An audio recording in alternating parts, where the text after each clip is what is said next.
যখন তোমরা কুরবানি করবে, কুরবানি যখন করবে আল্লাহ রাব্বুল আলামিনের দরবারে তোমাদের কুরবানির গোশত কিন্তু আল্লাহর কাছে পৌঁছে না, ওয়ালা দিমাউহা, এবং আল্লাহ রাব্বুল আলামিনের দরবারে কুরবানির খুন কিন্তু পৌঁছে না।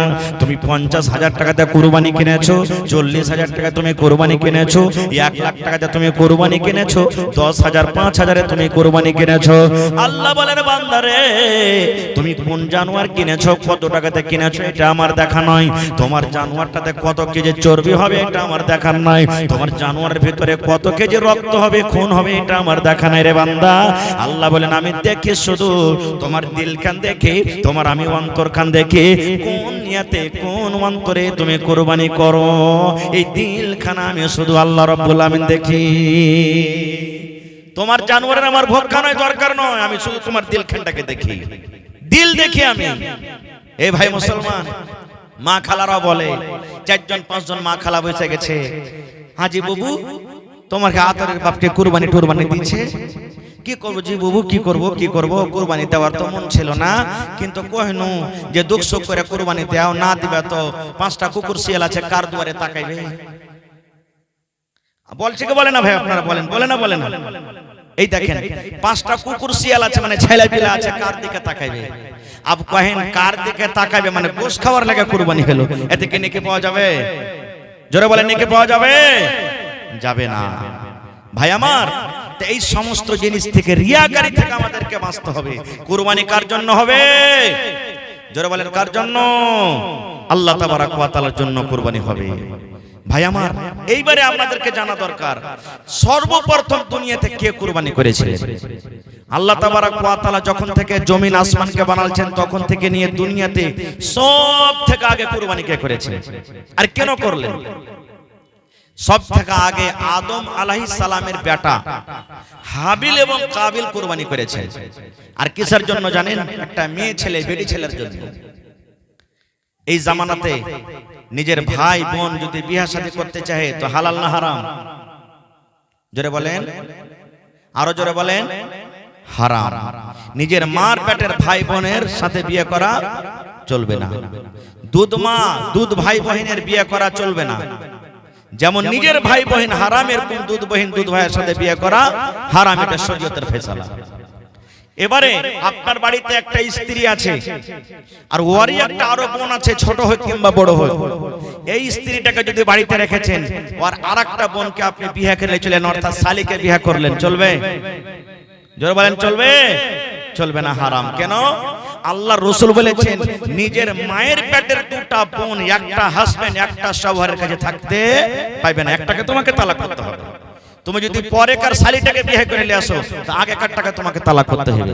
নিজের মায়ের পেটের বোন 100তে 203 হয়ে একটা লোকের বিবি হয়ে জীবনে কোনোদিন থাকতে পাবে না, এটা রাসূলের হাদিস।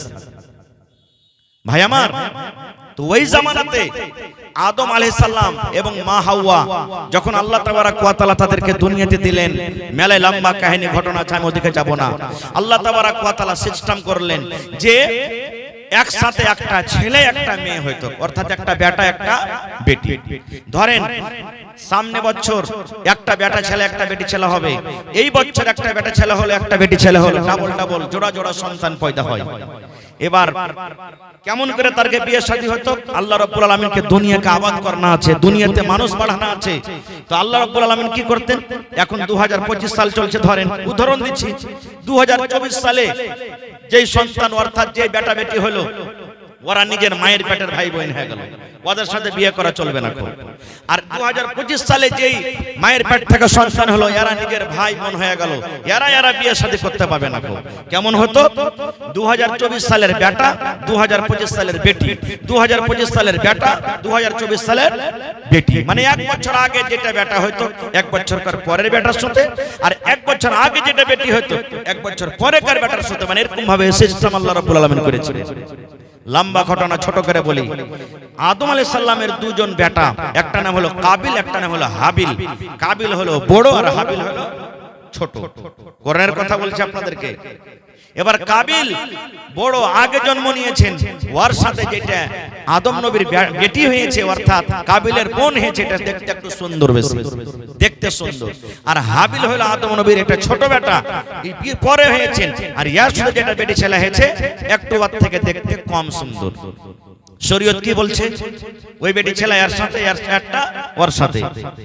কাবিল তখন বলছে হাবিলকে, যে যখন সময় হলো বিয়ের, তখন বলছে না, আমার সাথে এটা হয়েছে, আমি তাকে বিয়ে করব। কিন্তু শরীয়তের নিগাতে এটা হারাম, চলবে না। নিজের ভাই বোন না হয়ে গেল, বলছে না আমার সাথে এটা হয়েছে, আমি তাকে বিয়ে করব। কাবিল বলছে হারে ভাই, এটা তো আমার স্ত্রী হবে, এটা শরীয়ত বিরোধী তুমি কাজ করতে গেছো, আমার সাথে যেটা হয়েছে ওকে তুমি বিয়ে করো আর ওকে আমি করব। বলছে না, তোর কথা শোনা হবে না। এরা দুইজন নিজের আব্বা হযরত আদম আলাইহিস সালামের কাছে চলে গেলেন। এবার আদম আলাইহিস সালাম তাদেরকে বুঝালেন, বুঝলো না কো। শেষের বেলাতে আদম নবী তখন বললেন যে তোমরা কুরবানি করো, যার কুরবানি কবুল হবে সেই তাকে বিয়ে করবে, আর যার কুরবানি কবুল না হবে সে একে বিয়ে করবে। যেটা এখন হয়েছে, মানে যেটা সিস্টেম ছিল ওই মতো চলবে। বলছে ঠিক আছে। কাবিল তো মনে মনে বলছে আমি বড়, আমার কুরবানি আল্লাহ রাব্বুল আলামিনের দরবারে কবুল হবে, আমি কুরবানি করব। এবার দু ভাই কুরবানি করলেন। কি কুরবানি জানেন? হাবিল মানে আদম আলাইহিস সালামের ছোট বেটা একটা জানোয়ারের কুরবানি করলেন, আর কাবিল আদম আলাইহিস সালামের বড় বেটা গম যাও এই ধরনের কিছু আনাজ কুরবানি করেছিলেন, রেখে দিলেন। তখন কুরবানির সিস্টেম কি ছিল জানেন? তখন থেকে নিয়ে ঈসা নবী পর্যন্ত কুরবানির গোশত খাওয়া হারাম ছিল, কুরবানির গোশত খেতে পেত না। আল্লাহর এটা বিধান। কুরবানির জানোয়ারকে জবাই করে ময়দানে গলিতে ফেলে দিলে, এবার যার হালাল টাকার কুরবানি, যার কুরবানি আল্লাহ রাব্বুল আলামিনের দরবারে কবুল হবে, আসমান থেকে আগুন আসতো আল্লাহর হুকুমে, আর আগুন এসে যার হালাল টাকার কুরবানি ওর কুরবানিকে কবুল করতে করতে জ্বলিয়ে দিত। আর যার হারাম টাকার কুরবানি, যার কুরবানি কবুল হবে না, ওই কুরবানিটা কিন্তু জমিনে পড়ে যেত। এই জামানাতে যদি ভাই এরকম থাকতো তো বলেন অবস্থা কি হতো নাকি? আল্লাহুস সামাদ। তো ওরা কুরবানি করে দিলেন, হাবিল কাবিল কুরবানি করলেন। এ ভাই মুসলমান, এবার কাবিল কিছু আনাজ কুরবানি করলেন, হাবিল আদম নবীর ছোট বেটা একটা জানোয়ারের কুরবানি করে দিলেন।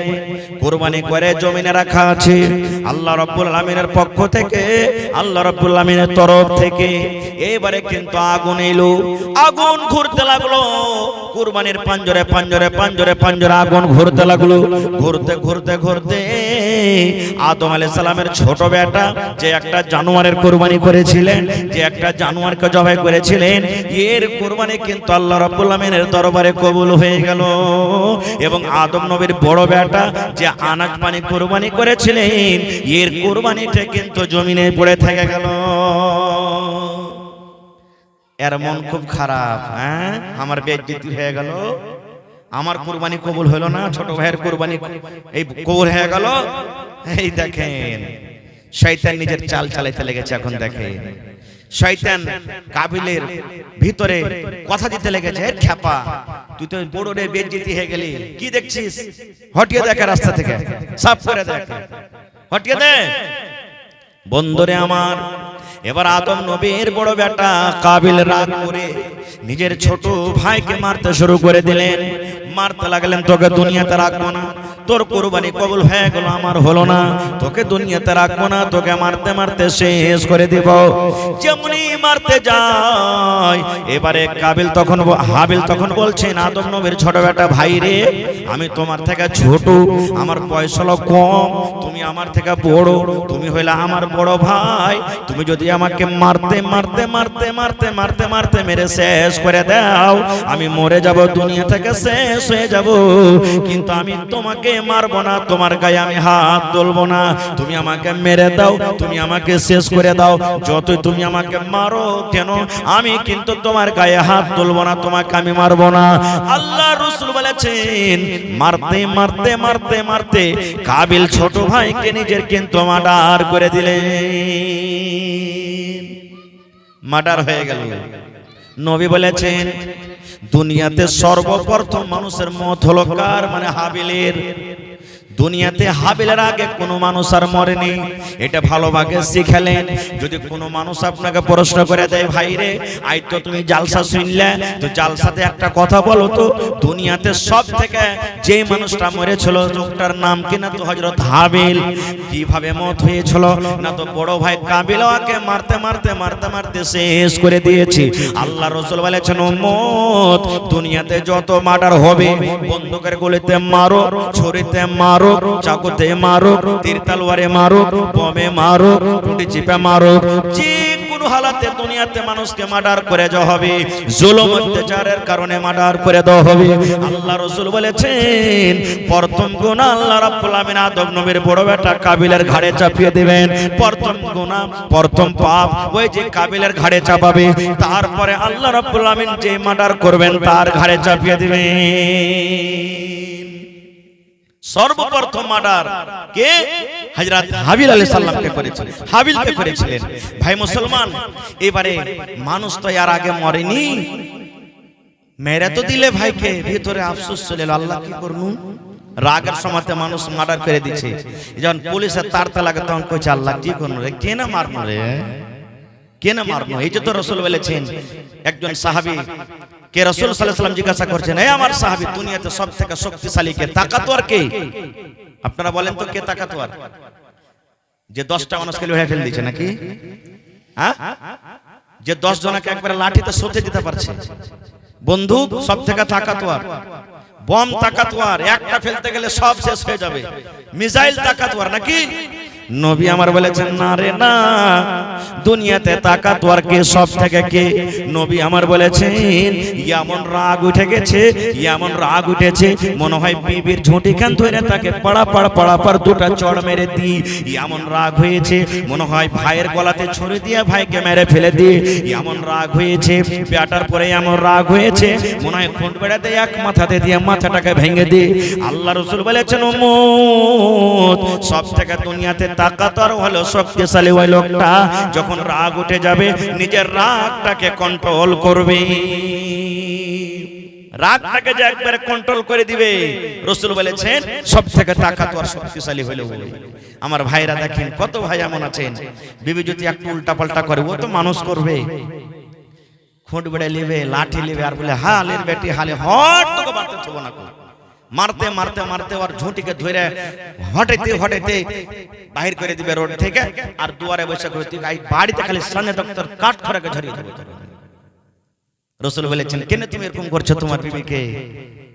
তুমি ওকে রাগ করে বাড়ি থেকে বাহির করে দিলে, ও যদি কোহরের সাথে পালিয়ে যায়, ও যদি কোহর কোনো মানুষের হাত খানটাকে ধরে নেয়, ওর পরে যদি কেউ হামলা করে দেয়, তাহলে পাপটা যে তোমারই হবে। দ্বিতীয় কথা, রাসূল বলেছেন, তুমি যখন মারবে তা আদবের মার মারো, বেয়াদবের কেন মার মারছো? ওর চেহারাতে মারিও না, গালখানে মারিও না। তুমি এখন রাগ করে মেরে দাগ ফেলে দিলে, আর 1 ঘন্টা 2 ঘন্টা পর তোমার রাগটা যখন ঠান্ডা হবে, তখন তুমি যে পস্তাইবে, বেকার তোকে মারনো রে, দেখতে কত গালখানে দাগ পড়ে গেছে, মুখখানে দাগ পড়ে গেছে। রাসূল বলছেন যে না, ওর চেহারাতে তুমি মারিও না। কিন্তু আমরা কি বুঝছি ভাই, মারতে যখন লাগছে, ওরে আল্লাহ, 4-5 বাড়ির মানুষ এসে জমা হচ্ছে, এত জোরে জোরে মারছে। আর কত মা খালায় এমন আছে লক্কলি লাগানি, একটু আর পুরুষ খালি যদি ডাঁটে কিনা তো এমন করে চিল্লাবে যে কি হয়ে গেল, এরকম আছে কোনো মা খালা না। ভাই আমার, মার্ডার হয়ে গেল, আর মাটি দিবে কেন? কারণ মানুষ তো এর আগে মরেনি। আমরা তো জানছি যে মানুষ মরতে গেলে ওকে মাটি দিতে হবে। বেয়াদবি হলে মাফ করবেন। আজকে আমাদের সমাজে এমন হয়েছে, গ্রামে যদি মাইয়া থেকে যাই তো মুখ দেখাতা কি করবো, হবে ওইটা যে ওয়ার মডেলের পঞ্চায়েত, তো আমরা কেন কবর খুঁড়তে যাবো? ওয়ার মডেলের পঞ্চায়েত আছে তো ও যাবে কবর খুঁড়তে।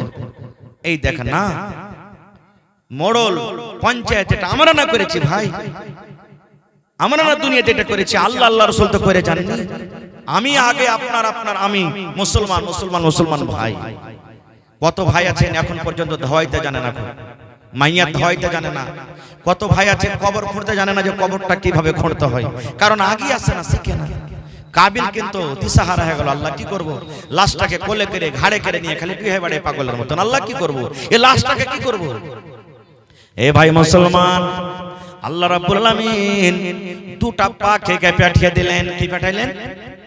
2টা পাখিকে পাঠিয়ে দিলেন। কাবিল ছোট ভাই হাবিলের লাশ নিয়ে বসে আছেন। এবার পাখি দুটা সামনে দিকে আছে, সামনে দিকে পাখি লড়াই করতে লাগলো। আদম নবীর বড় বেটা কিন্তু দেখছে পাখিতে লড়াই করছে। লড়াই করতে করতে করতে করতে করতে আল্লাহ রাসূল বলেছেন একটা পাখি আরেকটা পাখি কিন্তু মার্ডার করে দিল, একটা পাখি মরে গেল। যখন পাখিটা মরে গেল, যে পাখিটা মেরে দিল ওই পাখিটা নিজের লোলে, নিজের চোঁচে কিংবা নিজের পায়ে পাখাতে এরকম ভাবে মাটি হটিয়ে হটিয়ে হটিয়ে হটিয়ে সুন্দর করে ওই মরা পাখিটাকে ওই জায়গাতে দফন করে চলে গেল।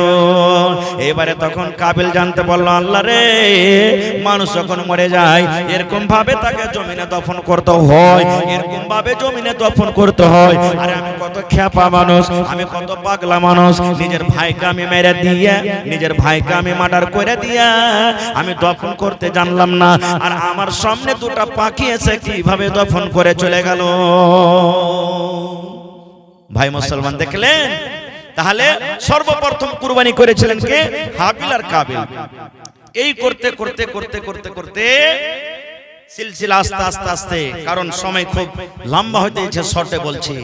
এবার যখন ইব্রাহিম নবীর জামানা চলে এলো, ইব্রাহিম নবীর ৮০-৮৫ বছর বয়সে গেছে ভাই, একটা ছেলে পেলে হয়নি, একটা সন্তান হয়নি। আজ যদি আমাকে 10 বছর 5 বছর বিয়ে শাদী হয়ে যায়, ছেলে পেলে না হয়তো কোনঠে না যাব না, কত পীর বাবার কাছে যাব, কোন গাছের তলাতে যাব, কোন মন্দিরের কাছে যাব, কোনঠে যাব, হে আঁচল পাইতে পাইতে দোয়া করবো, আল্লাহ তুমি একটা ছেলে দাও। আল্লাহ, আল্লাহ ঠোঁট মোটা হয় তা চলবে, কান কাটা হয় তা চলবে, দাঁত ভাঙা হয় তা চলবে, কিন্তু আল্লাহ ছেলে দাও। হা হা হা, এটা বল দোয়া। যখনই আল্লাহর কাছে চাইবেন ভালো দোয়া চাইবেন, ভালো দোয়া করেন। আপনি খারাপ ছেলে চাইতে পারলেন, খারাপ দোয়া করলেন, ওই জায়গাতে যদি ভালো দোয়া করেন তো আল্লাহ আপনাকে ভালো ছেলে দিবে না। দেখেন ইব্রাহিম নবীর ৮০-৮৫ বছর বয়স, মাথার চুল পেকে গেছে, বুড়ি হয়ে গেছেন, বয়স হয়ে গেছে, স্ত্রী বুড়ি হয়ে গেছে, বুড়ি হয়ে গেছে, সন্তান কিন্তু হয়নি। কিন্তু আল্লাহর জাত, আল্লাহর রহমত থেকে কোনোদিন নিরাশ হয়ে যায়নি। এত বয়সে দোয়া করছেন আল্লাহর কাছে, কি জানেন? রব্বে হাবলি মিনাস সালিহিন, আল্লাহ তুমি একটা নেককার বেটা দাও আল্লাহ আমাকে, আল্লাহ সালেহ বেটা দাও আল্লাহ, আল্লাহ নেককার বেটা বেটি দাও। আমরা তো দোয়া করছি আল্লাহ বেটা বেটি দাও, কিন্তু নেককার বেটা বেটি দাও এটা দোয়া করি না। না, দোয়া করতে হবে। আওলাদ যখন সন্তান পেটে থাকবে আপনাকে দোয়া করতে হবে, আল্লাহ আমার স্ত্রীর পেটে যেটা সন্তান হবে, আল্লাহ সন্তানটা তুমি নেককার করিও, আল্লাহ বেটা হোক বেটি হোক, আল্লাহ তুমি নেককার করিও, দিনদার করিও। আল্লাহ, আল্লাহ যত ইমানদার হয়, মুনাফিক না হয়, আল্লাহ চোর ডাকাত লুচ্চা লাফাঙ্গা না হয়, এরকম ভাবে আপনাকে দোয়া করতে হবে। যেদিন বিবির সাথে আপনি মিলামিশা করবেন সেদিন আপনাকে দোয়া পড়তে হবে, বিসমিল্লাহি আল্লাহুম্মা জান্নিবনা শাইতান ওয়া জান্নিবিশ শাইতানা মা রাযাকতানা। এই দোয়া পড়ে আপনাকে বিবির সাথে মিলামিশা করতে হবে। কিন্তু আমরা দুয়া ঠুয়া কি জানি, কয়টা লোক পড়েছি আমরা। খায়ের যাও, ইব্রাহিম নবী দোয়া করছে, আল্লাহ তুমি আমাকে একটা সালেহ নেককার ছেলে দাও। আল্লাহ, আল্লাহ রাব্বুল আলামিন ইব্রাহিম নবীকে তখন আল্লাহ রাব্বুল আলামিন খবর দিয়ে দিলেন, খুশখবরি দিয়ে দিলেন, ফাবাশশারনাহু বিগুলামিন হালিম। হে ইব্রাহিম, তুমি আমার কাছে নেককার ছেলে চাইলে, তুমি আমার কাছে সালেহ ছেলে চাইলে, তুমি আমার কাছে দিনদার ছেলে চাইলে। ইব্রাহিম, আমি আল্লাহ রাব্বুল আমিন তোমাকে আমি সন্তান দিলাম। কেমন সন্তান দিলাম? তোমার ছেলেটা তো নেককার হবে, তোমার ছেলেটা তো দিনদার হবে, তোমার ছেলেটা দিনদার হবে, তোমার ছেলেটা নেককার হবে।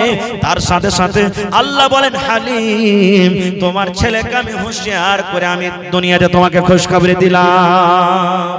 তোমার ছেলেটা চালাক খুব হবে, হুঁশিয়ার হবে।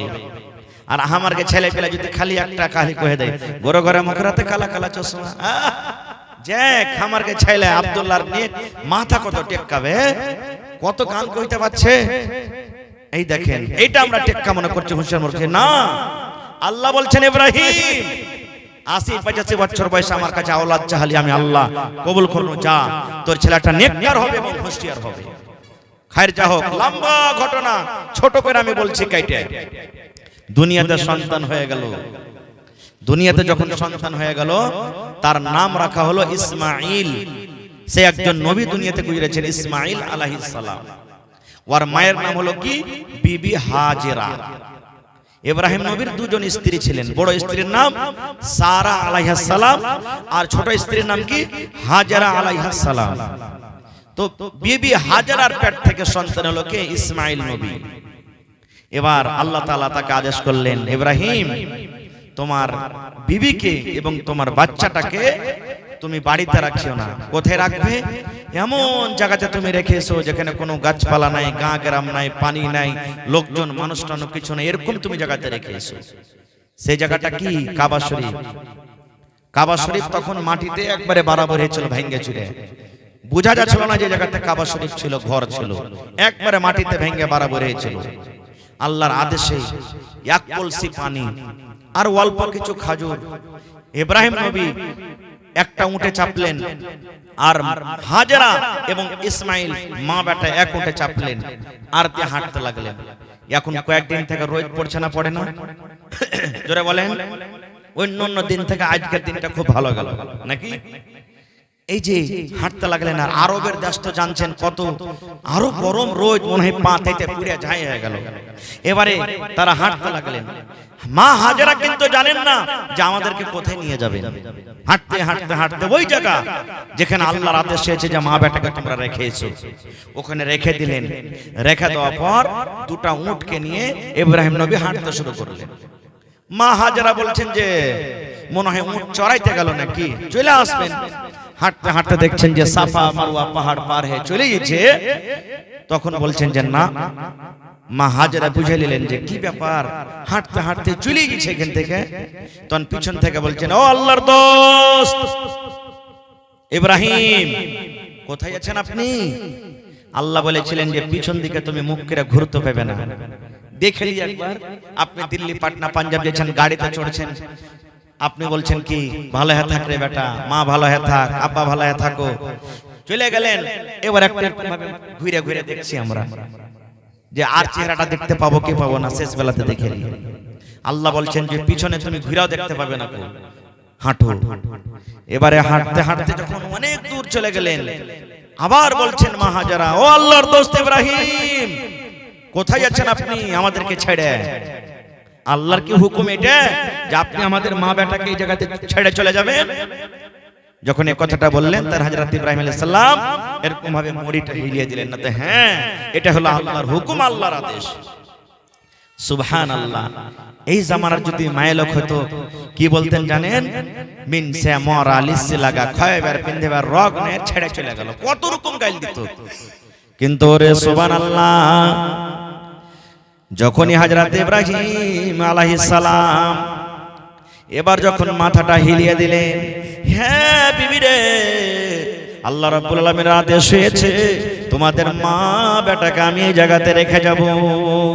তখন বিবি হাজেরাকে বলছেন, স্বামী গো, আর আপনাকে রাখবো না গো স্বামী, আপনি চলে যান। এখানে মানুষ নাই তো কি হলো, এখানে গ্রাম নাই তো কি হলো, এখানে পানি নাই তো কি হলো, এখানে লোকজন নাই তো কি হলো, মা বেটা আমরা দুজন আছি, আমাদের সাথে আছেন কে? আল্লাহ। আল্লাহ রাব্বুল আমিন আমাদেরকে হালাক বরবাদ করবেন না, আল্লাহ রাব্বুল আমিন আমাদেরকে হেফাজত করবেন, আল্লাহ আমাদেরকে বাঘ থেকে বাঁচাবেন, আল্লাহ আমাদেরকে সাপ থেকে বাঁচাবেন, আল্লাহ আমাদেরকে দুশমন থেকে বাঁচাবেন, আল্লাহ রাব্বুল আমিনের খাবার ব্যবস্থা করে দিবেন, আল্লাহ রাব্বুল আমিন পানির ব্যবস্থা করে দিবেন, আল্লাহ ঘরের ব্যবস্থা করে দিবেন, আল্লাহ রাব্বুল আমিন সব কিছুর ব্যবস্থা আমাদেরকে করে দিবেন। চলে যান, চলে যান স্বামী গো, চলে যান, আর আপনাকে আমি রাখবো না। নারে তাকবীর, সুবহানাল্লাহ। এইবারে মাঝখানে মেলায় কথা আছে, কেমন ভাবে জামজামের কুয়া বের হইলো, কেমন করে কি হলো, যদি সময় পেতে আবার কোনোদিন বলবো, দিকে আমি যাব না, কথা লম্বা হবে। এবারে আস্তে আস্তে আস্তে যখন ইসমাইল আলাইহিস সালাম 5 বছর 6 বছর 7 বছর বয়স যখন হয়ে গেছে, সুবহানাল্লাহ, দেখেন আজ আমরা জানোয়ারের কুরবানি করছি, আজকে মানুষের কুরবানির কথা আপনাদের সামনে বলছি। ওরে সুবহানাল্লাহ, দুনিয়াতে কোন এমন বাপ আছে যে নিজের বেটাকে কুরবানি করতে পারবে? দুনিয়াতে কোন এমন মা আছে যে বলবে যা আল্লাহর রাহে তুই কুরবানি হয়ে যা, আল্লাহ রাব্বুল আলামিনের আদেশ তুই মানতে যা? দুনিয়াতে কোন এমন বেটা আছে, আব্বা তুমি আমার গলাতে ছুরি দিয়ে দাও, আমি আল্লাহর রাহে কুরবানি হয়ে যাব? সুবহানাল্লাহ। আজ একটা পড়িতে যাই, যদি খালি মুলবি মাস্টার মাইরা দেয় দাওলে কাটতে চলে যাব, শালার বেটা মুলবি তুই খায় মানুষ করছিস যে মারবি? এই দেখেন, বলি না জি ভাই, হ্যাঁ সুবহানাল্লাহ। এই আমার মায়েরা খালারা শুনেন, আল্লাহ রাব্বুল আলামিন কোরআন মাজিদে বলেন, ফালাম্মা বালাগা মাহুস সাইয়া, যখন ইসমাইল নবী আব্বার সাথে চলাফেরার বয়সে যখন পৌঁছে গেলেন।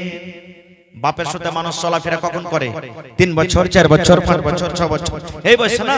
যেদিকে বাপ যাবে ওদিকে ও যাবে। বাপু যদি মোটরসাইকেলে বের হয় বলবে আব্বা আমিও যাব, সাইকেলে যদি বের হয় আমিও যাব। কোনটা যাবি রে? তুমি যেখানে যাবে সেখানে যাব, পিছে ধরে না যে ভাই। আল্লাহ রাব্বুল আলামিন বলেন, যখন ইব্রাহিম নবীর সাথে চলাফেরার বয়সে যখন তার সন্তান পৌঁছে গেলেন, মানে ইসমাইল নবী, আল্লাহ রাব্বুল আলামিন স্বপ্ন দেখাচ্ছেন, ইব্রাহিম তোমার কলেজার টুকরাকে তুমি তার গলাতে ছুরি দিয়ে তাকে তুমি কুরবানি করে দাও, জবাই করে দাও। স্বপ্ন দেখাইলেন আল্লাহ। আমাকে আপনাকে যদি স্বপ্ন দেখি বা দেখাই যে যা বেটাকে তুই কুরবানি করতে হবে, হবে না, কারণ আমার আপনার স্বপ্নটা ওহী নয়। কিন্তু নবীরাকে আল্লাহ স্বপ্নের মাধ্যমে ওহী করতেন। নবীরা যেটা স্বপ্ন দেখলে এটা আল্লাহ রাব্বুল আলামিনের পক্ষ থেকে। এবারে হযরত ইব্রাহিম আলাইহিস সালাম যখন স্বপ্ন দেখে নিলেন, আল্লাহ রাব্বুল আলামিন আমাকে বেটা কুরবানি করতে বলছেন। ওরে সুবহানাল্লাহ, কেন বেটার কুরবানি করতে বললেন? আল্লাহ রাব্বুল আলামিন শুধু পরীক্ষা করছেন, ইব্রাহিম রে তুমি 85 বছর বয়সে যে বেটাটা পেয়েছো, এই বেটাটাকে তুমি বেশি ভালোবাসো কি আমি আল্লাহ রাব্বুল আলামিন তুমি আমাকে বেশি ভালোবাসো? আল্লাহ শুধু পরীক্ষা করছেন, ইব্রাহিম তুমি বেটাকে বেশি ভালোবাসো না আমাকে বেশি ভালোবাসো? শুধু এই পরীক্ষা, তাছাড়া আর কিছু নাই। আল্লাহ বললেন কুরবানি করো। আহ দেখেন জি কেমন নবী। এমনি আল্লাহ তাবারাক ওয়া তাআলা তাকে দোস্ত বলেছেন, ইব্রাহিম খলিলুল্লাহ, ইব্রাহিম হলেন আল্লাহর দোস্ত। সুবহানাল্লাহ। এইবারে একটা ছুরি নিয়ে নিলেন, ছুরি নিয়ে বাড়ি থেকে বের হয়ে গেলেন। হাঁটতে হাঁটতে হাঁটতে হাঁটতে এবারে যেখানে বাড়ি আছে ওই জায়গাতে চলে গেলেন, মক্কাতে চলে গেলেন, মক্কা নগরী। এবার একানিত ভাবে ইব্রাহিম নবী বেটাকে ডাক দিলেন। বেটাকে ডাকতে বলছেন, ইয়া বুনাইয়া, রে আমার কলিজার টুকরা সন্তান, ইয়া বুনাইয়া, এ আমার বেটা, এ কলিজার টুকরা সন্তান রে, আমি আল্লাহ রাব্বুল আলামিনের পক্ষ থেকে স্বপ্ন দেখেছি। আল্লাহ আমাকে স্বপ্ন দেখাচ্ছেন যে আমি যেন তোমাকে জবাই করছি, তোমাকে কুরবানি করছি। ফানজুর মাজা তারা, হে ইসমাইল তোমার কি রায়, তোমার কি মাশওয়ারা, তুমি কি বলছো বেটা বলো। বেটা আল্লাহর আদেশ হয়েছে আমি যেন তোমার গলাতে ছুরি দিয়ে তোমাকে জবাই করছি, তোমাকে আমি কুরবানি করছি। বেটা তোমার রায় কি, মাশওয়ারা কি বলো তো। এই জন্য একজন বলছেন, বাপ কা বেটা सरस का घोड़ा कुछ नहीं तो थोड़ा थोड़ा। যেমন হযরত ইব্রাহিম আলাইহিস সালাম বেটাকে বললেন, বেটা রে আল্লাহ রাব্বুল আলামিনের পক্ষ থেকে আমাকে হুকুম করেছেন রে বেটা, আমি স্বপ্নের মাধ্যমে আল্লাহ আমাকে দেখালছেন, আদেশ করেছেন যেন তোমার গলাতে আমি ছুরি দিয়ে তোমাকে জবাই করছি।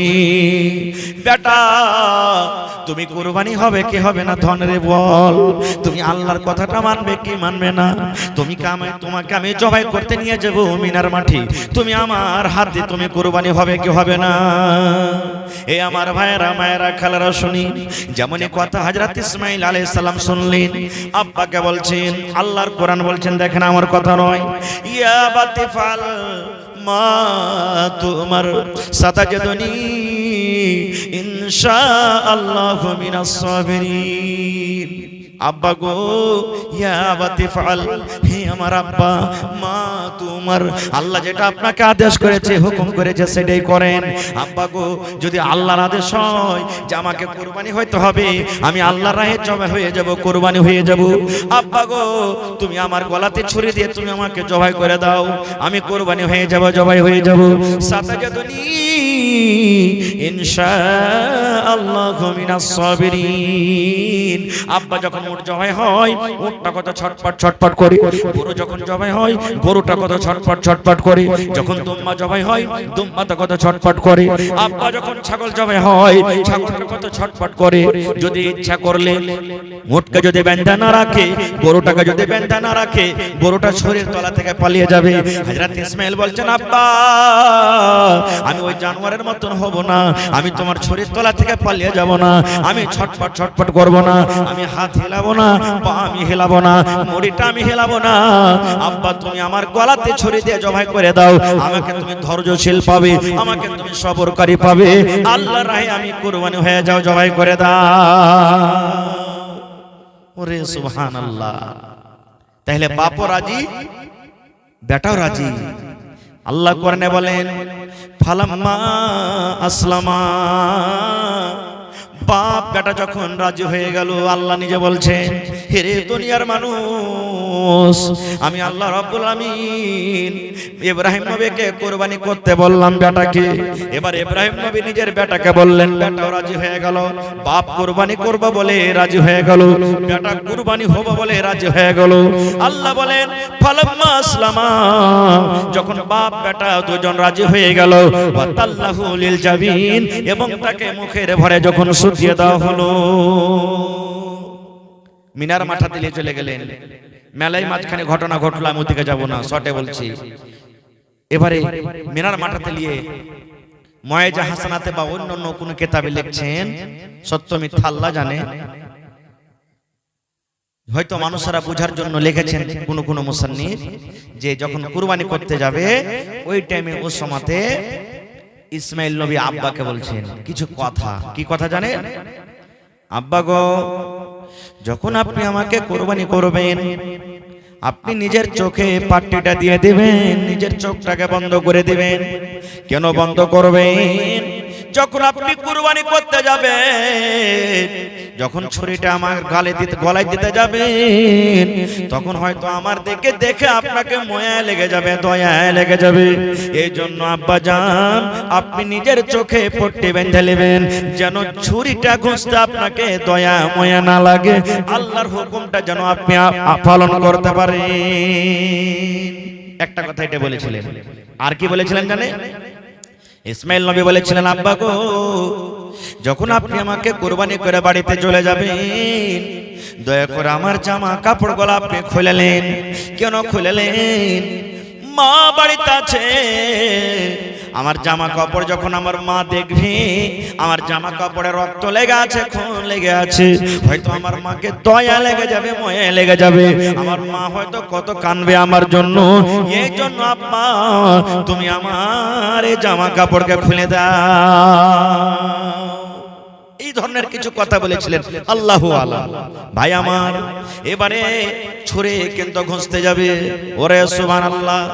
আল্লাহ রাব্বুল আমিনের যত দুনিয়াতে ফেরেশতা আছেন, সব ফেরেশতা কাছে, আল্লাহ কি তোমার ইমতিহান, কি তোমার পরীক্ষা।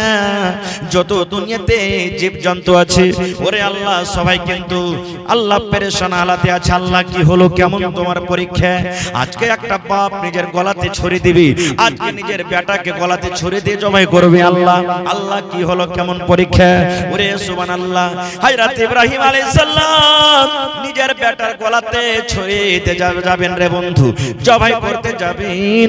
এরকম টাইমে আল্লাহ রাব্বুল আমিন জিবরিল ফেরেশতাকে ডাকতে বলছেন, জিবরিল রে, আমার পাগলটাকে দেখ, দেখ রে দেখ, বেটাকে শুটিয়ে দিয়েছে আর হাতে ছোরা নিয়ে নিয়েছে। যতক্ষণ পর্যন্ত জবাই না হবে, অতক্ষণ পর্যন্ত কিন্তু হটবে না। যা রে জিবরিল, যা যা, জান্নাতের ভিতরে চলে যা, জান্নাত থেকে একটা জানোয়ার নিয়ে এলে, জান্নাত থেকে একটা দুম্বা নিয়ে এলে, আর ওই দুম্বা তুই তাড়াতাড়ি করে চলে যা মিনার মাঠে, মিনার ময়দানে।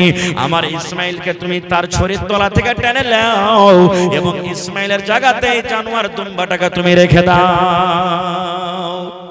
আল্লাহ রাব্বুল আলামিনের আদেশে এবারে জিবরিল আমিন এবারে তখন ওই দুম্বা নিয়ে এসে হাজির হয়ে গেলেন। ইসমাইল নবীকে তার শরীর তল থেকে টেনে নিলেন, দুম্বাকে তার সামনে শুইয়ে দেওয়া হলো। বিসমিল্লাহি আল্লাহু আকবার বলে জবাই করে দিলেন। যেমন জবাই হয়ে গেল, দুম্বা কেটে গেল। ইব্রাহিম নবী তো জানেন না, মনে করছেন মনে হয় আমি আমার বেটাকে আমি জবাই করে দিলাম। এবারে যদি পট্টি হটিয়ে দেখছে, নামো দিকে যখন দেখছে তখন দেখছে আরে আমি তো একটা জানোয়ার জবাই করলাম, দুম্বা জবাই করলাম।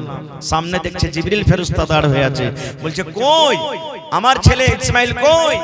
হযরত জিবরিল আলাইহিস সালাম বলছেন, হে আল্লাহর দোস্ত, হে আল্লাহর নবী, আল্লাহ রাব্বুল আমিন আপনাকে শুধু পরীক্ষা করার জন্য আদেশ করেছিলেন তুমি বেটাকে কুরবানি করো। আল্লাহর শুধু পরীক্ষা ছিল, ইব্রাহিম রে তুমি ৮০ বছর বয়সে আমাকে বেশি ভালোবাসো না তোমার বেটাকে বেশি ভালোবাসো, এই পরীক্ষা করার জন্য আল্লাহ আপনাকে আদেশ করেছিলেন। আপনি পরীক্ষাতে পার হয়ে গেলেন, আপনি ইমতিহানে পাস করে গেছেন, আল্লাহর ইমতিহানে আপনি পাস হয়ে গেছেন। এই জন্য ইব্রাহিম আর বেটাকে কুরবানি করতে হবে না, বেটাকে আপনাকে কুরবানি করতে হবে না। আল্লাহর আদেশ হলো এইটা যে আপনি আজ থেকে নিয়ে আল্লাহ রাব্বুল আমিনের আদেশে, আল্লাহ রাব্বুল আমিনের দরবারে, আল্লাহ রাব্বুল আমিনের রাহে একটা করে আপনাকে জানোয়ার কুরবানি করতে হবে। নারে তাকবীর! একটা করে জানোয়ার কুরবানি করতে হবে আপনাকে। ভাই মুসলমান, মেলায় কথা আছে বলার, কুরবানি সম্পর্কে বলতে গেলে কথা আরো লম্বা হয়ে যাবে। তবে কুরবানি, এই কুরবানির টাইমে মালের কুরবানি হয়, মালের কুরবানি আমরা জবাই করি। আর কুরবানির জানোয়ার জবাই করে দিলাম, 2 দিন 3 দিন 4 দিন 5 দিন 10 দিন মাংস খেয়ে নিলাম, খাইয়ে দিলাম পড়োশিকে, আর দিয়ে আমরা সময়টাকে কাটিয়ে দিলাম, এর মানে কুরবানি নয়, এর মানে কুরবানি নয়। কুরবানিতে মেলায় কথা কিছু লুকিয়ে আছে। ভাই মুসলমান, আজকে আল্লাহ তাবারক ওয়া তাআলার রাহে আজকে আমি দেখতে চাই যে জানের কুরবানি আপনাদেরকে আমি চাইনি। যেমন ইব্রাহিম নবী ইসমাইল নবীকে কুরবানি করতে গেছিলেন, এই মতো বেটার কুরবানি আমি করতে চাইনি। তবে কুরবানি আজকে চাচ্ছি আপনার কি, আপনার যে বিজনেস করা, আপনার যে মজদুরি করা, আপনার খেতেবাড়ি থেকে, আপনার ব্যবসা থেকে যে পকেটে বাড়িতে টাকা আনা যাচ্ছে, সেই টাকার আপনাকে কুরবানি করতে হবে ভাইরে। এবং প্রত্যেক মানুষ এটা নিয়াত করেন যে আমি যেন আমার বেটাগালাকে একটাকে মৌলবি করতে পারি কমপক্ষে। মেলায় মানুষ কহে বেটা বেটিকে পড়িয়ে লিখে কি করবি বে, এই তো সালা মাদ্রাসাতে পড়ে খালি খাইয়ে বেড়েছে, ফকিরা পড়াইতে।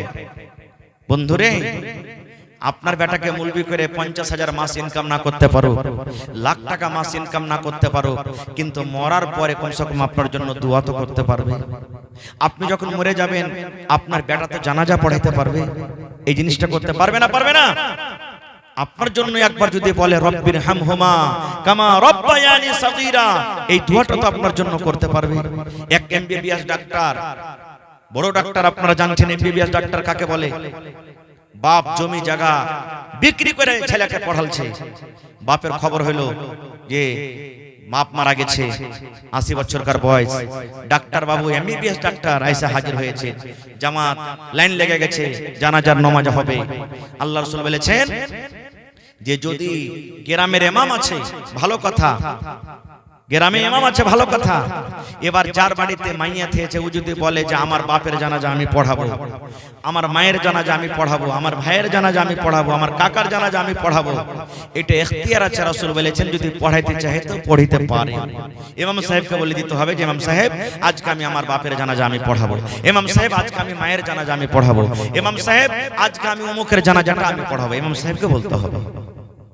বন্ধুরে, তো ইমাম সাহেব বলছেন ডাক্তার বাবু আপনার আব্বা আপনাকে কত টাকা খরচ করে এত বড় ডাক্তার করেছেন, পড়িয়ে লেখাচ্ছেন, আপনি 50,000 লাখ টাকা 2 লাখ টাকা মাসে ইনকাম করছেন, আজকে আপনার আব্বার জানাজাটা আপনি পড়িয়ে দেন। সুবহানাল্লাহ। যেমনই কথাটা বলা, ডাক্তারের চোখ দিয়ে ঝরঝর ঝরঝর ঝরঝর করে পানি ঝরতে শুরু হয়ে গেছে। আল্লাহ কি হলো? এবার ইমাম সাহেব বলছেন হে ডাক্তার বাবু আপনি কেন কাঁদেন, আপনার চোখে কেন পানি ঝরে? বাপ মরে গেছে বলে আপনি কাঁদেন, আপনার আব্বা দুনিয়া থেকে চলে গেছেন বলে আপনি কাঁদেন। এবারে ডাক্তার সাহেব বলছেন এ ইমাম সাহেব, আমার আব্বা জান মারা গেছে এই জন্য আমি কাঁদি না, আমার আব্বা জান দুনিয়া থেকে চলে গেছেন এই জন্য আমি কাঁদি না। এবারে বলছেন ইমাম সাহেব তাহলে ডাক্তার বাবু কেন কাঁদেন, আপনার চোখ দিয়ে কেন পানি ঝরে? এইবারে ডাক্তার বলছেন ইমাম সাহেব, আমার আব্বা জান জমি জায়গা বিক্রি করে আমাকে এত বড় ডাক্তার করেছেন, আমি মাসে 10,000 15,000 50,000 টাকা করে আমি ইনকাম করি।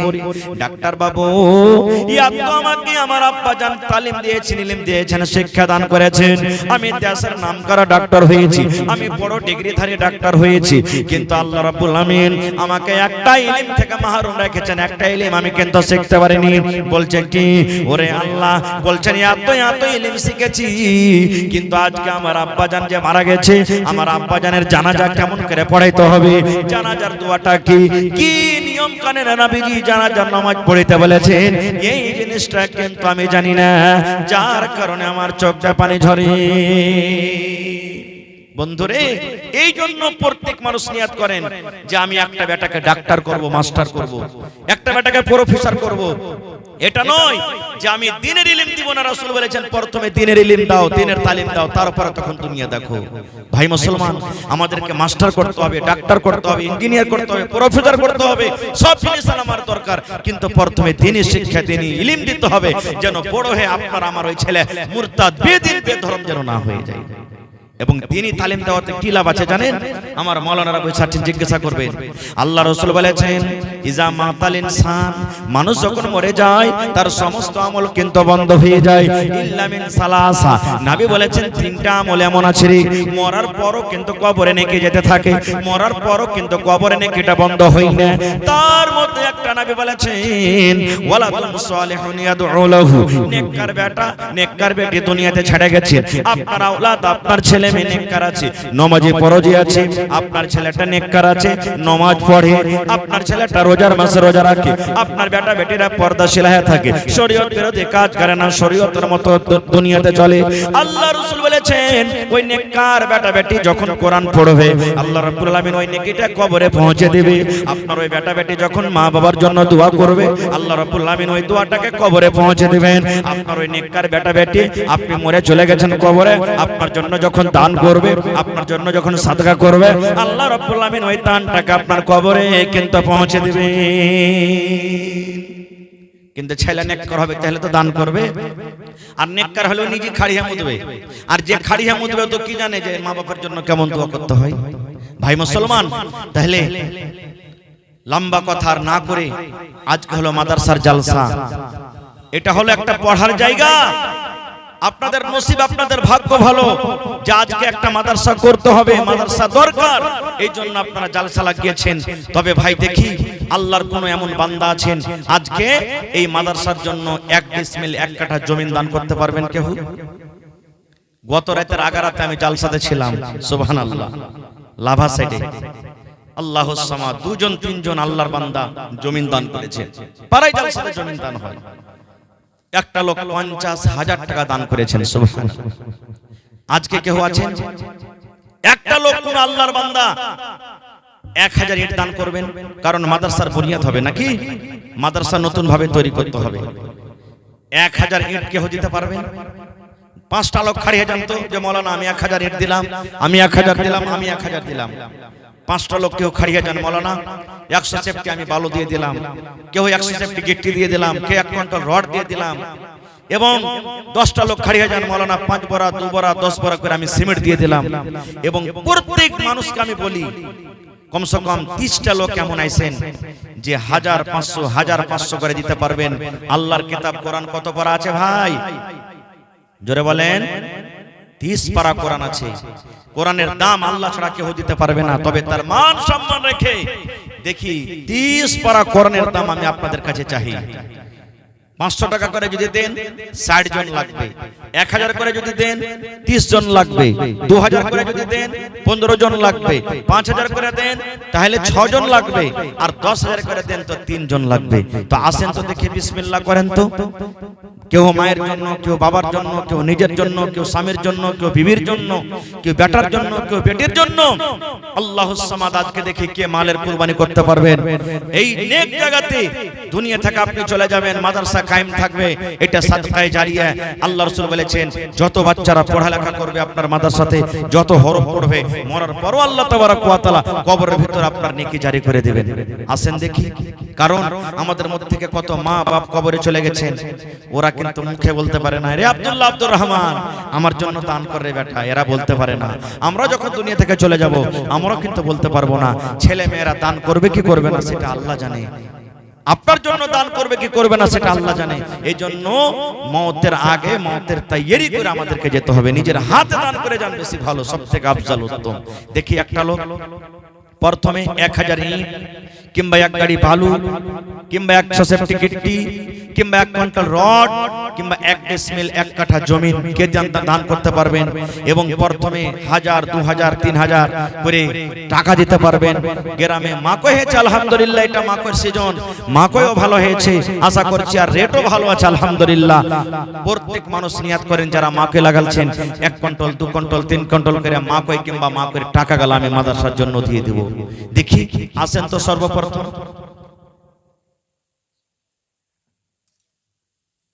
আসেন কোন আল্লাহর বান্দা আছেন প্রথমে 1000 2000 5000 এই করে করে দান করবেন। ভাইরে এই দানটা একটা এমন জিনিস, রাসূল বলেছেন দান করতে গেলে আপনার হায়াতকে আল্লাহ তাবারক ওয়া তাআলা বাড়িয়ে দেন, এবং আপনার উপরে যদি কোনো মুসিবত আনেওয়ালা থাকে আল্লাহ তাবারক ওয়া তাআলা এই দানের বিনিময়ে সেই মুসিবতটাকে কিন্তু দূর করে দেয়। আপনার রুজি রোজগারে আল্লাহ তাবারক ওয়া তাআলা বরকত দেয়। যারা হয়তো মাকই বেচেছেন টাকা পাননি, লিখিয়ে দেন যে মাওলানা